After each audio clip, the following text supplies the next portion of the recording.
সেটা দিয়ে কিন্তু আপনার বিরুদ্ধে মামলা করে দিতে পারে, এবং একটা পতিতও আপনার বিরুদ্ধে মামলা করতে পারে যে তিরমিজ শরীফ থেকে, যেখানে রাসূলুল্লাহ সাল্লাল্লাহু আলাইহি ওয়াসাল্লাম বলেছেন যে ব্যক্তি আমাদের ছোটদের স্নেহ করে না এবং বড়দের সম্মান দেখায় না, সে আমাদের অন্তর্ভুক্ত নয়।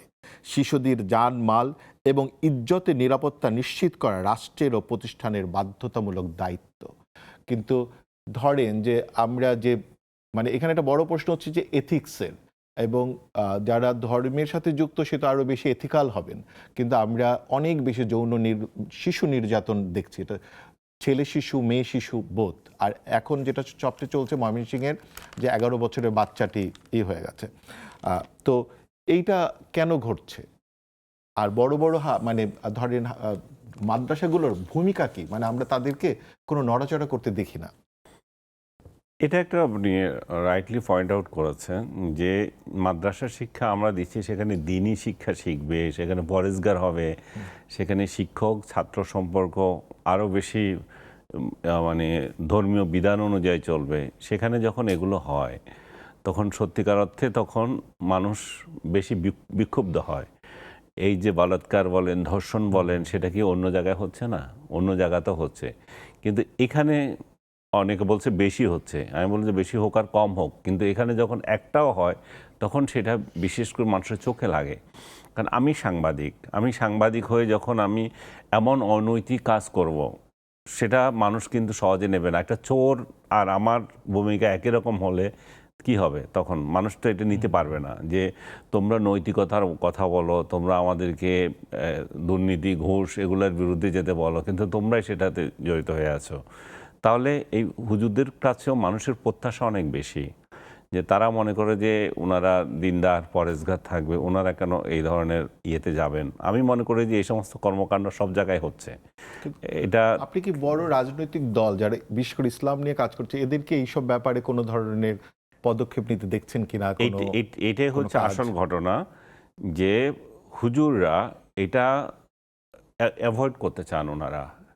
আমি মনে করি যে হুজুররা সম্মিলিতভাবে বা ইসলামী রাজনৈতিক দলগুলো, মাদ্রাসার শিক্ষকরা এটা নিয়ে ক্যাম্পেইন করা উচিত যে আমরা এটা নিয়ে জিরো টলারেন্স যাব। আমরা শুধু কেন রাষ্ট্রের উপর নির্ভর করব। আমি আপনাকে আপনি বলাতে আমি আমার একটা লেখা এখানে খেয়াল করলাম। আমি অগাস্ট 19 সালে লেখাটা লিখেছিলাম, যে এটারও শিরোনাম ছিল এটা যে শিক্ষাঙ্গনে মানে ধর্মীয় শিক্ষাঙ্গনে শিক্ষকদের যৌনাচার নিয়ে। এটা আমার মনে হয় অনেকগুলো কারণ হতে পারে। অবদমন একটা জিনিস, যৌন অবদমন একটা বিরাট হয়ে গেছে আজকে, শুধু মাদ্রাসার ক্ষেত্রে নয়, আমাদের সোসাইটির ক্ষেত্রে দেখেন। ব্রিটিশ আমল থেকে অন্য জায়গাগুলোতে তখন পতিতালয় ছিল, এগুলো স্বীকৃত ছিল। তো আপনি যখন অবদমন করে রাখছেন, আপনি যখন মানুষের শারীরিক চাহিদার পূরণ করার মতো কিছু রাখেন নাই, বৈধ অবৈধ যেভাবে হোক, তখন কি হয়? অনাচারের মধ্যে চলে যায়। যখন মেলামেশার সম্পর্কটা মানে ডিসরাপশন তৈরি হয়, একটা ছেলের সাথে একটা মেয়ে মেলামেশা করছে, সেটা সোসাইটিতে অনেক বড় ইস্যু হিসেবে দেখা দেয়।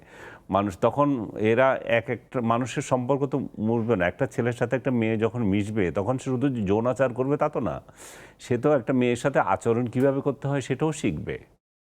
এবং এখানেও তো একটা লাইন সে শিখবে, কোথায় ক্রস করতে হবে আর কোথায় ক্রস করতে হবে না। সো আমাদের সম্পর্কগুলো এরকম এখন এত বাজে হয়ে গেছে, মানে একটা মেয়ে দেখলে তাকে মানে সে মানে হচ্ছে হায়নার মতো। আমি শেষ করে দিই, হায়নার মতো হচ্ছে। ভেরি রিসেন্টলি আমি একটা ভিডিও দেখছিলাম, আপনিও দেখেছেন মানে ফেসবুকে, একটা হুজুর একটা বোরকা পরা মহিলার পিছনে হেঁটে হেঁটে যাচ্ছে একা রাস্তায়, হঠাৎ করে ওনাকে ঝাপটে ধরে ওনার বুকে হাত দিয়ে অনাচার করছে।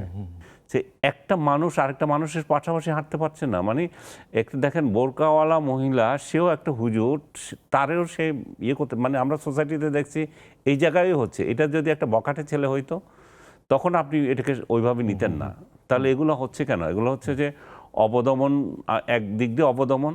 মাদ্রাসা হুজুরদেরকে যেভাবে রাখা হয়েছে, ওনাদের তো ফ্যামিলি আছে, ওনাদেরকে ফ্যামিলিতে যেতে দেন।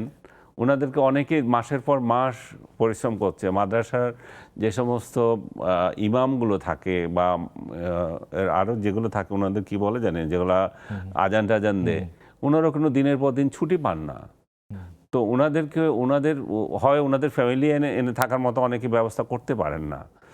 এগুলো কিন্তু আমি যে অবদমনের কথা বলছি, খুবই মানে অনেকগুলো হার্ডশিপ আছে, তো সেগুলোর একটা প্রতিক্রিয়া তৈরি হয়। আর একটা কালচারও থাকে দীর্ঘদিন ধরে। যখন একটা অঙ্গনে যখন এক কালচার শুরু হয়, বলাৎকারের কালচার যদিও এখানে থাকে।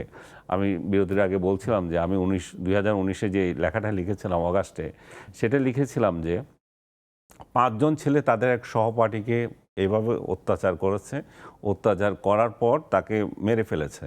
মেরে ফেলে ওই শিক্ষকের বিরুদ্ধে বলাৎকারের অভিযোগ দিয়েছে। এই শিক্ষক তাকে গলা কেটে মেরেছে, এই করেছে সেই করেছে। পরবর্তীতে ধরা পড়লো যে আসলে শিক্ষক করে নাই, তবে ওই শিক্ষক এই ছেলেগুলোর উপর যৌন নির্যাতন করত। ক্যাডেট মাদ্রাসাগুলোতে শিক্ষকরা যৌন নির্যাতন করছে, মেয়ে মাদ্রাসাগুলোতে। তো একটার পর একটা এগুলো উন্মোচিত হয়, কিন্তু আমরা সাজা কি কম দিচ্ছে না, সাজা কম হচ্ছে না। আরেকটা জিনিস আমাদের এখানে আরও যেটা অনাচার আরেকটা হয়, ধর্ষণের পর মেরে ফেলে এভিডেন্স গায়েব করার জন্য। কারণ আমরা এমন একটা আইন তৈরি করেছি, ধর্ষণের সাজা মৃত্যুদণ্ড। পৃথিবীর খুব কম দেশে আছে ধর্ষণের সাজা মৃত্যুদণ্ড।